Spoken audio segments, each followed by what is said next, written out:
ازيكم يا شباب؟ بعد فيديو فيلم اشرف حرامي قلت لا انا بتحداك يا تامر يا عبد المنعم، وفضلت ادور على فيلم اول مره تحب يا قلبي اللي كنت شفته قبل كده، ولكن ما لقيتش ليه اثر على النت غير شويه لقطات من الفيلم على اليوتيوب منزلها قناه روتانا، وموقع منزله ولكنه مش شغال، السيرفرات بتاعه المشاهده كلها واقعه، ومنتدى عليه الفيلم ولكن اللينكات مش ظاهره، وعلشان تظهر لازم تكتب كومنت. قلت طب اشترك في المنتدى علشان اعرف اظهر اللينكات، ولكن المنتدى مش شغال. قلت الله، بدايه مشرقه بالتفاؤل. قلت اشوف اللقطات اللي قناه روتانا منزلها على اليوتيوب واحاول افتكر الفيلم من الذاكره. يبدا الفيلم بان الفنانه سهام شكري في الطريق للفيلم بتعرض في السينما وهي متاخره، بتكلم عشيقها اللي مسافر بره، وسهام تبقى متضايقه، ولكن الست اللي معاها تقول لها احنا رايحين لجمهورك، خليكي كول يا مدام، خليكي كول. بعدين نشوف بوستر الفيلم اللي تغلب على بوسترات هوليوود وبوسترات افلام فان دام شخصيا، وبنشوف سهام سابقت السينما وركبت العربيه وماشيه وعماله تشرب وتسكر وتبلبع لحد ما بتكسر كمين، ونشوف حسن ركب موتوسيكل وطلع وراها لحد ما يوقفها ويكتشف انها سهام شكري، وبدل ما يقول لها هات الرخص يقول لها ممكن صوره، تقول له ما عيش للاسف، وتقول له لو عايز صوره ممكن تيجي معايا البيت، وفعلا بيروح ويطلع معاها، ونشوف الكمين بيكلموا على الجهاز ويساله هو فين، ولكن مفيش حد بيرد، ونشوف سهام على الجانب الاخر بتستحمى وبتدخل تنام، ولكن حسن القذر يطلع الحيوان اللي جواه، وما يحدث لسهام شكري يظل مع سهام شكري. بعدين نشوف سيد صاحب حسن بيكلم قوطه ويحاول يجر معاها سكه، ولكنها بتصده وبتضربه بالجزمه وهو عادي، ربي يا ملكه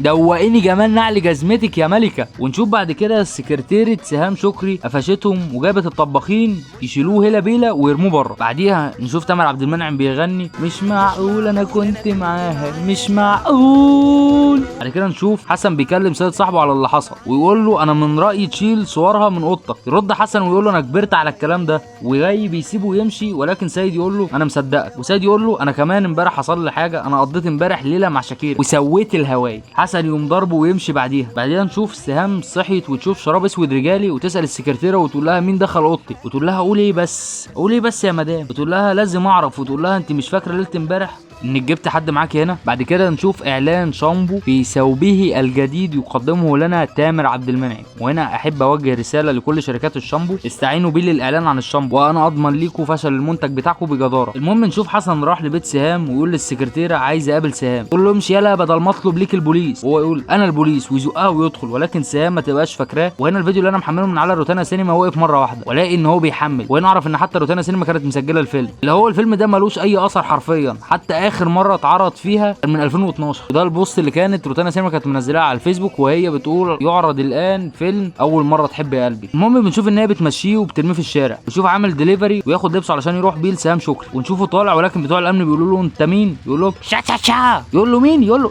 شا شا شا، ويطردوه. ونشوف بعد كده حسن وسيد بينطوا من فوق السطوح بتاع سهام شكري علشان ينزل له ويقول لها صباح الخير، وتصوت ويتقبض عليه، ويشرح لوكيل النيابه انه كان بايت عندها في الاوضه، ولكن محدش يصدقه وبيمشيه وبيترفد من شغله. المهم بعدها سهام بتكتشف انها حامل من حسن، وتقريبا على ما اتذكر ان حسن اتجوزها علشان الطفل وشكلها، وطبعا مش لاقي ماتيريال للكلام ده ان انا ابقى بعرضه ليك، وده اللي انا كده فاكره. المهم بيروح معاها لتصوير الافلام اللي بتعملها وبتبقى متضايقه منه لحد ما تبتدي دماغها تلين شويه من ناحيته، ويروح في يوم تصوير ويقرر ياخدها وياكله، وبنعرف بعد كده انه بقى شغال سواق تاكسي. طبعا راحوا المحل نضيف، حسن مش عاجبه الاكل خالص، يقول لها تعالى نروح مكان تاني، ويروحوا محل حباب السيده وياكلوا كوارع وكرشه، ويقول لها انا عايزك تاكلي كده عشان الواد يطلع وحش زي ابوه. وهنا حرفيا احنا بنشوف مشهد مقرف لطريقه اكله، اللي هو يا ابني اقفل بقك وانت بتاكل، ابلع الاكل وبعد كده ابقى اتكلم. وهنا بنشوف ان هو قام هو وسام ورجليه بتعرج، وهنا انا افتكرت ان كان طلع عليه ناس ضربوه وهم السبب في ان رجله بتعرج وقتها. بعدها بنشوف حوار بين حسن وسام، وهي بتقول له انها مش هتقدر تعيش في المستوى بتاعه، وانه لو فضل شغال 100 سنه على التاكسي مش هيقدر يجيب لها فستان من بتوعها ويروحها. بنشوف بعد كده ان سام بتولد وهي بتصور وتروح المستشفى، وحسن عرف ويروح على المستشفى، واول ما حسن وصل كله مش طايقه طبعا وقرفان منه. وهنا بنشوف المحامي بيقول له لازم تمشي، يقول له انا قلقان عليها يا متر، يقول له انا عارف ان انت قلقان عليها بس انت لازم تمشي. المهم فعلا بيمشي. بعد الولاده بنشوف حسن داخل لها وهي ماسكه ابنه، يقول لها اول مره تحب يا قلبي، وانا بقول الله الله على ريحه صنان الحمامات العمومي اللي انا شاممها في العلاقه القذره دي. المهم بعدها سام بتبقى هتسافر ولكن بتقرر ما تسافرش، تروح لحسن البيت بتاعه والفيلم بيخلص. وفي الاخر كده الفيلم اسوأ من اشرف حرامي، والحمد لله انه ملوش اي اثر في الحياه. واحب اعتذر برضو ان انا ما لقيتش ماتيريال ان انا احاول احطه لك على اللقطات اللي انا كنت بتكلم عنها، يعني حطيت لك ماتيريال من لقطات تانية في الفيلم على اللقطات اللي انا كنت بتكلم عنها. في الاخر كده ما تنساش تعمل لايك وشير وسبسكرايب وتفعل الجرس لو اول مره تسمعني، وتستنى الفيديوهات الجديده اللي تنزل كل خميس. وسلام يا شباب.